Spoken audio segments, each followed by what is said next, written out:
प्यारे बच्चों, जैसा कि आपको पता ही था, हम अपने लिखित प्रश्न उत्तर कर रहे थे। पाठ 12 फैसला के लिखित प्रश्न। कल हमने आपको पहला प्रश्न लिखवाया था, आपको याद होगा कि हमारा लिखित का जो पहला प्रश्न था वो था कि अंत में सांप ने क्या फैसला लिया और क्यों। तो पाठ के अंत में सांप ने राजन को न डसने का फैसला लिया था। उसका कारण भी हमने आपको लिखवाया था कि सांप ने जब राजन की पाठशाला देखी तो वो समझ गया था कि सभी मनुष्य बुरे नहीं होते, खासकर बच्चे। जो आजकल के बच्चे जो हैं वो जागरूक हैं अपने पर्यावरण को लेकर। और उसने क्या क्या देखा था सांप ने? उसने देखा कि विद्यालय बहुत साफ सुंदर है, हरा भरा है, चारों तरफ पेड़ पौधे लगे थे। कुछ बच्चे पौधों को लगा भी रहे थे, कुछ बच्चे पौधों को पानी दे रहे थे। रही एक तालाब की बात जो कि पाठशाला के समीप था, उसका पानी एकदम साफ था, यहाँ तक कि लिखा है कि वह चमचम चमक रहा था।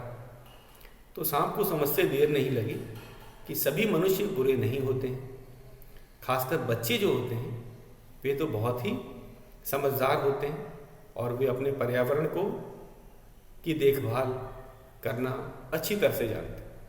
ये जानते ही सांप ने अपना फैसला बदल दिया। उसने राजन को न डसने का फैसला लिया और उसे बिना कुछ कहे ही वो समझ गया था और वह उसे छोड़कर चला गया। तो ये था हमारा क प्रश्न। हमने आपको लिखवाया था कि अंत में सांप ने क्या फैसला लिया और क्यों। तो हमने इसका उत्तर आपको लिखवाया था कि अंत में सांप ने फैसला लिया कि वह राजन को नहीं डसेगा, क्योंकि सभी मनुष्य बुरे नहीं होते, खासकर बच्चे तो पर्यावरण का महत्व समझ गए हैं तथा उसकी हम कहेंगे उसका संरक्षण भी कर रहे हैं। तो ये था हमारा क प्रश्न। अगला है हमारा ख। तो ख है, मैं समझ गया हूँ सांप क्या समझ गया था। मैं समझ गया हूँ सांप क्या समझ गया था। सांप ने ये वाक्य बोला था जब राजन की उसने पाठशाला देखा, तो उसने राजन को एक वाक्य बोला था कि मैं समझ गया हूँ। तो हमें ये बताना है कि सांप क्या समझ गया था। तो ये हमारा लिखित का दूसरा भाग है। आप अपनी नोटबुक निकाल सकते हैं और इसे साथ साथ लिखते भी जाएंगे हम। ये हमारा लिखित का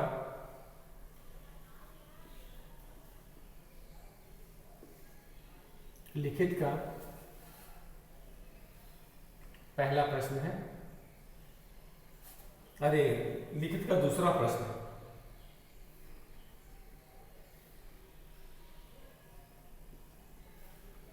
निम्नलिखित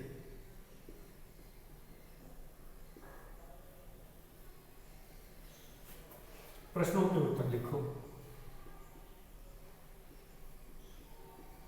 प्रश्नों के उत्तर लिखो। पहला है क। अंत में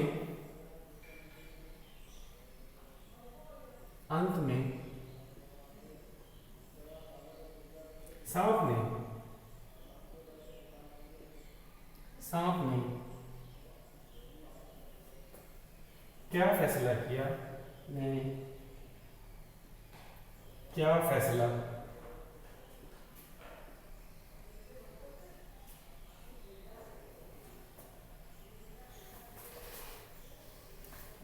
हम लोग इसका ख कर रहे थे, तो ख पे आ जाते हैं।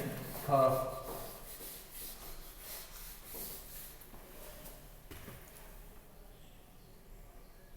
तो हमने चर्चा कर दी और लिखवा भी दिया है कल। ख है, मैं समझ गया। मैं समझ गया हूँ।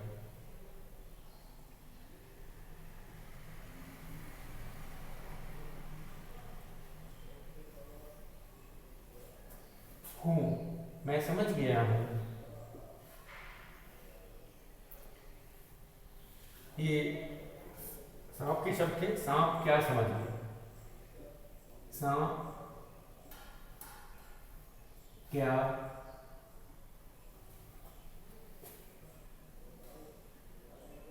समझ गया था। तो ये शब्द जो है मैं समझ गया हूं, ये सांप ने कहा था। कब कहा था? आपको पता ही है, जब वह राजन के पाठशाला के समीप पहुंचा था। तो उसने कुछ कुछ देखा था। क्या देखा था? बड़ी साफ सुथरी पाठशाला। पाठशाला में जो बच्चे थे नए पौधे लगा रहे थे, कुछ बच्चे पौधों को पानी भी दे रहे थे। तो इससे क्या पता चलता था कि बच्चे बुरे नहीं हैं, बच्चे समझदार हैं, वे पेड़ों की रक्षा कर रहे हैं, उन्हें लगा रहे हैं, उन्हें पेड़ों का महत्व पता है। उन्होंने और क्या देखा कि पाठशाला के जो समीप जो तालाब था वो एकदम साफ था। इसका मतलब बच्चे उसका बड़ी सावधानी से उसके पानी का इस्तेमाल कर रहे थे, उसे गंदा नहीं कर रहे थे। उसने ये भी देखा कि कुछ बच्चे गाय की सेवा कर रहे हैं, गाय को खिलाना, उसके रहने का जो जगह होता है उसकी साफ सफाई कर रहे थे। इससे क्या पता चलता है कि बच्चों को भी जीव जंतुओं से प्यार है, वे जीव जंतुओं की भी रक्षा करते हैं। तो ये सब देखते ही अब सांप को सब बात समझ आ गई थी। अब उसे कोई बताने की ज़रूरत नहीं थी। यहाँ तक कि आपने देखा राजन ने कहा कि चलो मेरे गुरुजी से मिल लो आप, और उनसे भी फैसला करवा लेते कि देखो आपको मुझे काटना चाहिए कि नहीं काटना चाहिए। लेकिन सांप सब समझ गया था और खुद कहता है मैं समझ गया हूँ। ये समझ गए का अर्थ था कि उसे समझ आ गई है कि सभी मनुष्य बुरे नहीं होते, खासकर बच्चे, क्योंकि बच्चे अपने पर्यावरण को सुरक्षित रखना और उसका महत्व बड़ों की तुलना में वे ज़्यादा समझदार हैं, जानते हैं। और ये बात अब उसे गुरुजी से पूछने की भी ज़रूरत नहीं पड़ी। तो हम यही लिखेंगे, तो इसका उत्तर यही लिखेंगे कि सांप समझ गया था कि सभी मनुष्य, खासकर जो बच्चे हैं, वे तो बुरे होते ही नहीं। यही बात हमें बतानी है। तो लिखता हूँ मैं, उत्तर है आपका मैं समझ गया हूँ, मैं समझ गया हूँ।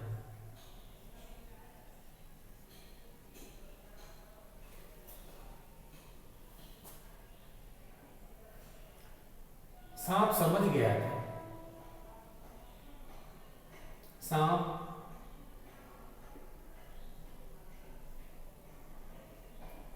समझ गया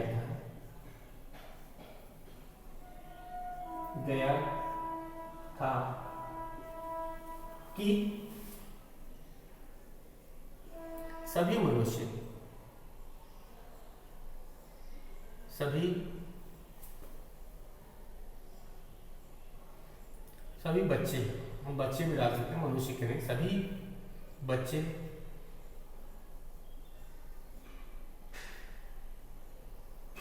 अच्छे होते हैं, अच्छे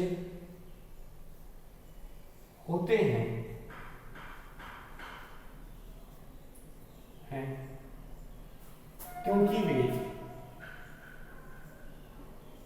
क्योंकि वे अपने पर्यावरण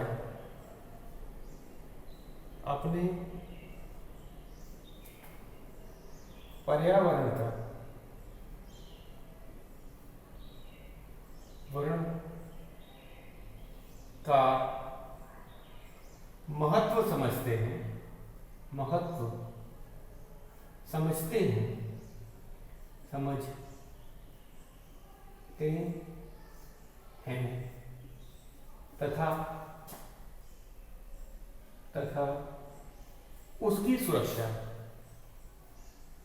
तथा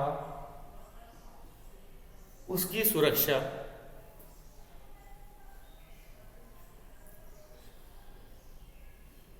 के लिए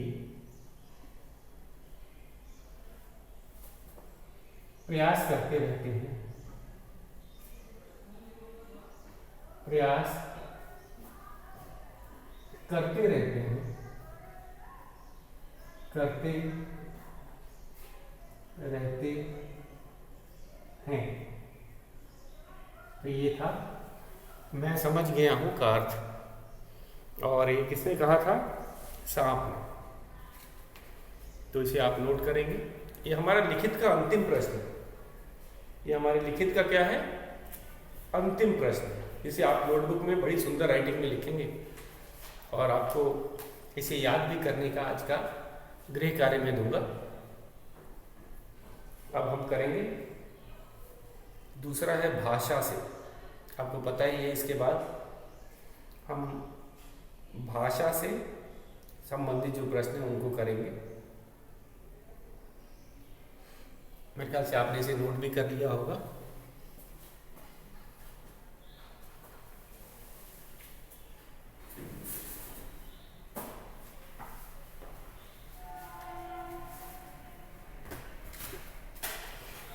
हाँ, तो अब मैं इसे मिटा देता हूँ और अब हम करेंगे अपने भाषा से का प्रश्न।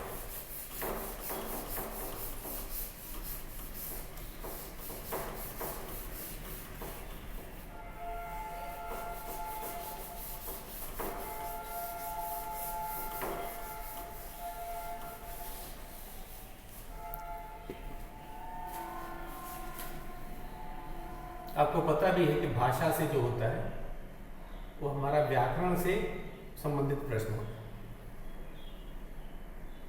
तो हमारा व्याकरण दोनों जगह हमें मिलता है। एक व्याकरण के पाठ्य पुस्तक में तो मिलता ही है और अभ्यास प्रश्न जो हमारे खुलते पंख उसमें भी व्याकरण से संबंधित प्रश्न है। बोलकर पढ़ो और समझो। भाषा से का पहला प्रश्न है हमारा बोलकर पढ़ो और समझना। इसमें लिखने का काम नहीं है तो, लेकिन हम इसे पढ़ेंगे और समझना है।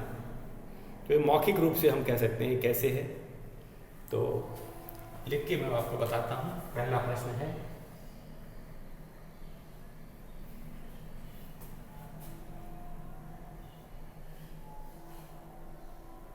बोलकर पढ़ो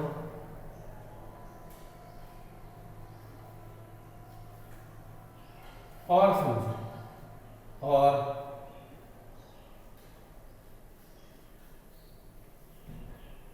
समझो।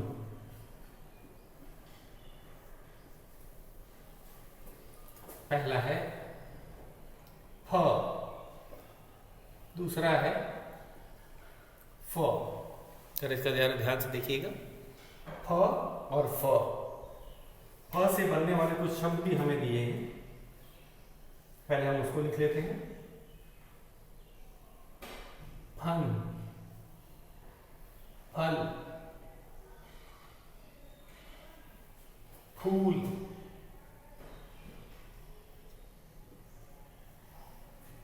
फली,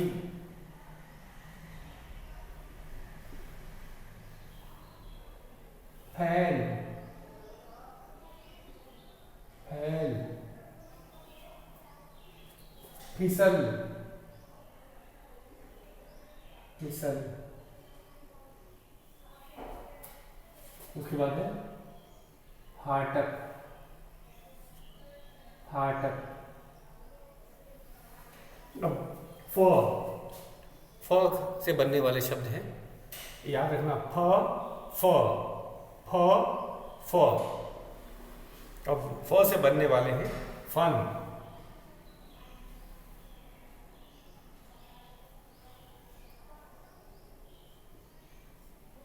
इसे नुक्ता कहते हैं। जो डॉट हमने लगाए, बिंदु लगाई, इसको नुक्ता कहा जाता है। फैसला हमारे पाठ के नाम में भी था, फैसला। और के नीचे है फैसला। फिर है साफ, साफ, सफाई, सफाई, सफेद,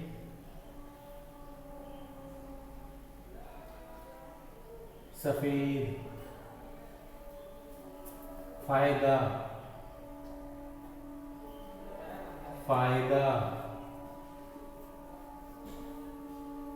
फिक्र,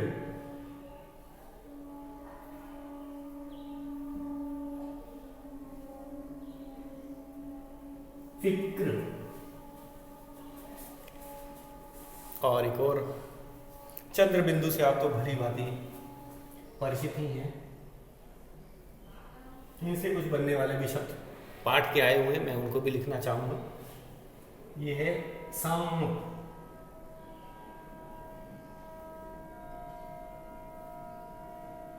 सांप, धुआं, धुआं, आ के ऊपर है धुआं, पहुंच,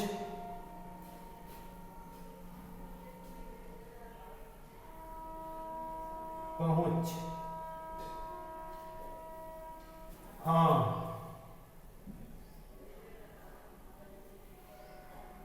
हैं,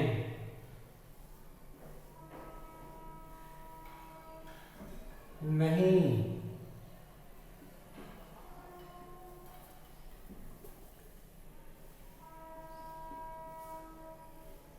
झोपड़ी। तो सांप, धुआं, पहुंच, हाँ, है, नहीं, झोपड़ी। तो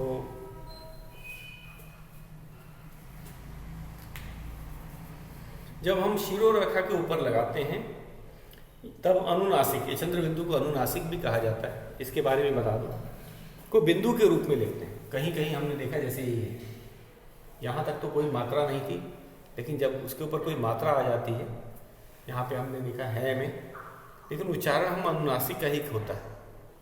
ऐसे शब्दों में जैसे हैं, नहीं, झोपड़ी, इसमें उच्चारण अनुनासिक का मतलब नाक का हम लोग प्रयोग कर रहे हैं उच्चारण में।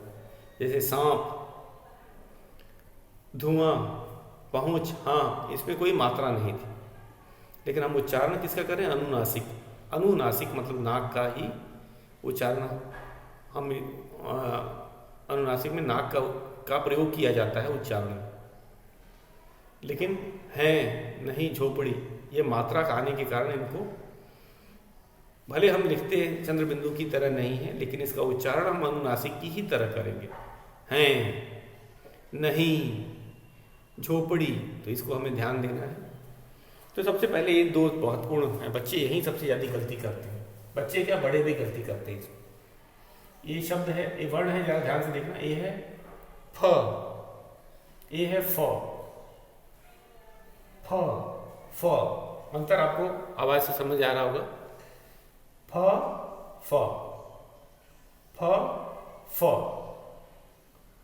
तो फ से बनने वाले शब्द हैं फन, फन, फूल, फली, फैल, फिसल, फाटक। और अब फ से बनने वाले शब्द हैं, उसके ऊपर ध्यान देते हैं हम लोग। फ से फन, ये पाठ में आया था, सांप का फन होता है। फैसला, साफ, सफाई, सफेद, फायदा, फिक्र। ये था हमारा फ से बनने वाले शब्द। आगे चलते हैं। चंद्र बिंदु जो है, चंद्र बिंदु को हम क्या कहते हैं? अनुनासिक। अनुनासिक की मात्रा है। तो सांप, इसमें नाक का प्रयोग करते हुए बोलते हैं। तो सांप, धुआं, पहुंच, हाँ, है, नहीं, झोपड़ी। तो ये है, ये था बच्चों हमारे, हम कहेंगे भाषा से के अंतर्गत हमने बोलकर पढ़ा और समझा। और आज आपका गृह कार्य है, उसको आप नोट कर लीजिए। एक जो हमने लिखित प्रश्न भी करवाया था, उसको आपको अपने नोटबुक में लिखना है और याद करना है। और भाषा से के जो बोलकर पढ़ना और समझने वाला है, इसका बोलकर पढ़ने का अभ्यास करेंगे। क्योंकि बिना अभ्यास से हम लोग नहीं सकते फ और फ का और उससे बनने वाले शब्दों का अंतर। आज के लिए बच्चों बस इतना ही।